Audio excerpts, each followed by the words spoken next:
ৰঙিয়াত নিৰ্মীয়মান কালভাৰ্টৰ কাম বন্ধ কৰিলে উত্তেজিত ৰাইজে। জনতাৰ তেজ শুহি খোৱা ঠিকাদাৰ বিৰুদ্ধে গৰজি উঠিল বহু পুৰুষ মহিলাই।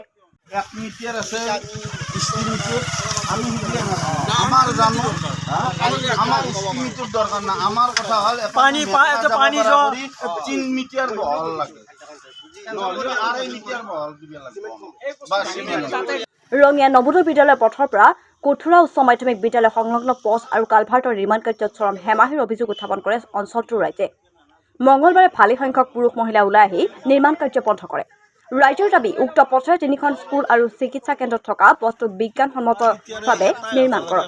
সঠিক ৰূপত কাম নোহোৱা পৰ্যন্ত কাম কৰিবলৈ দিয়া নহ'ব বুলি ৰাইজে দাবী জনায়।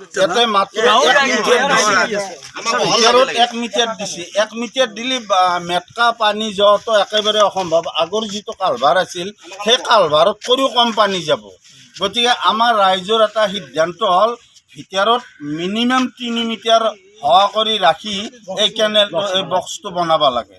আৰু যদি তেনেকুৱা কৰিব নোৱাৰে তেনেহ'লে আমি বাঁহৰ দলং দি অহা যোৱা কৰিম, কোনো ৰাস্তাৰ কাম কৰিব নোৱাৰে, এনেকৈ নাথাকিব। ঠিকাদাৰে যেতিয়া ৰাস্তাটো বনায় আচলতে অন্তত সেই চুপাটোৰ সেই গাঁওখনৰ 2-4জন মানুহৰ লগত আলোচনা কৰাটো দৰকাৰ। কাৰণ সেই পৰিৱেশটো কেনেকুৱা পৰিৱেশ, পানীৰ পৰিৱেশ কেনেকুৱা, গছ গছনি মেটকাৰ পৰিৱেশ কেনেকুৱা, এই কথাখিনি জনাটো দৰকাৰ।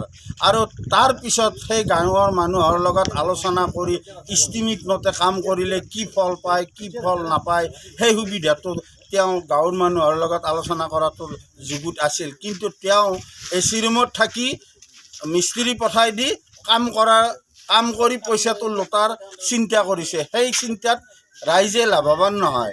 ৰাইজ লাভৱানৰ কাৰণেই চৰকাৰে ৰাস্তা পদূলি বনোৱাৰ এটা সিদ্ধান্ত লৈছে বা পইচা চেংচন কৰিছে। গতিকে যদি য'ত ৰাইজ লাভৱান নহয় তাত ঠিকাদাৰৰ লাভৰ কাৰণে আমি কাম কৰিব নিদিওঁ নহয়। সেইকাৰণে আমি আজি এই কাম বন্ধ ৰখাৰ কাৰণে ৰাইজ গোট খাইছোঁ। ৰঙিয়াৰ পৰা মইনুল হকৰ ৰিপৰ্ট, সংবাদ 365। তুমি ক'বা যে আমাক কাম কৰা বন্ধ কৰিছে, আমি বহি আছো, একদম কাম বন্ধ কৰি আৰু ৰাইজে কাম নকৰে। কথাটো হ'ল কি, এই যিটো কালভাৰ ইয়াতে মাত্ৰ 1 মিটাৰ দিছে। 1 মিটাৰ দিলে মেটকা পানী যোৱাটো একেবাৰে অসম্ভৱ। আগৰ যিটো কালভাৰ আছিল সেই কালভাৰত কৰিও কম পানী যাব।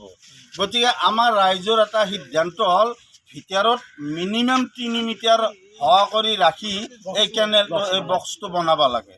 আৰু যদি তেনেকুৱা কৰিব নোৱাৰে তেনেহ'লে আমি বাঁহৰ দলং দি অহা যোৱা কৰিম, কোনো ৰাস্তাৰ কাম কৰিব নোৱাৰে, এনেকৈ নাথাকিব।